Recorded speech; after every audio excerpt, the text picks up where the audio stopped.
Sensizliğe dözmür ürək yarım, qəlbim sinəmdə çırpınar canım. İstər sənin yanımda mən qalım, getmə əzizim sevgili yarım.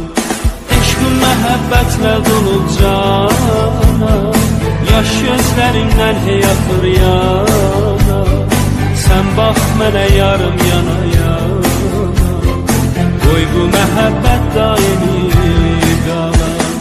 Səndən sonra heç bir kəsim yoxdur, getmə yarım getsin qəmim çoxdur.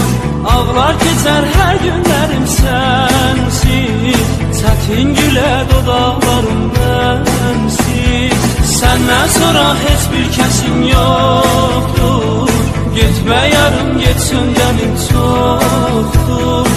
Ağlar keçər hər günlərim sənsiz, çətin gülə dodaqlarım mənsiz. Sən verdiyin güllər solub məndə, qəmli baxışlarım qaldı səndə. Gəl gəl yarım bir də gülüş gəlsin, mənə gülüş müjdəsini versin. Sənsizliyə dözmür ürək yarım, qəlbim sinəmdə çırpınar canım. İstər sənin yanında mən qalım, getmə əzizim sevgili yarım.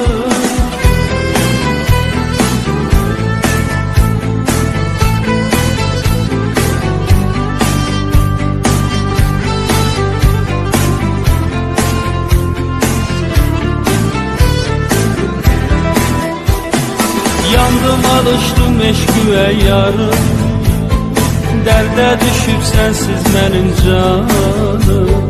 Sən bax mənə gəl gör mənim halım, tutsun səni ay gül mənim adım.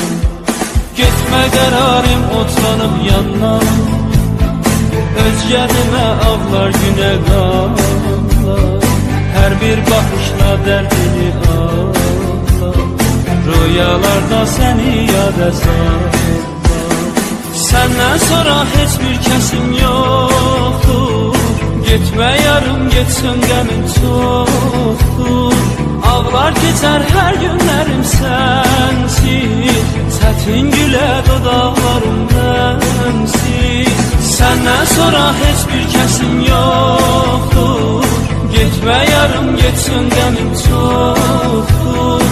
Ağlar keçər hər günlərim sənsiz, çətin gülə dodaqlarım mənsiz. Sən verdiyin güllər solub məndə, qəmli baxışlarım qaldı səndə.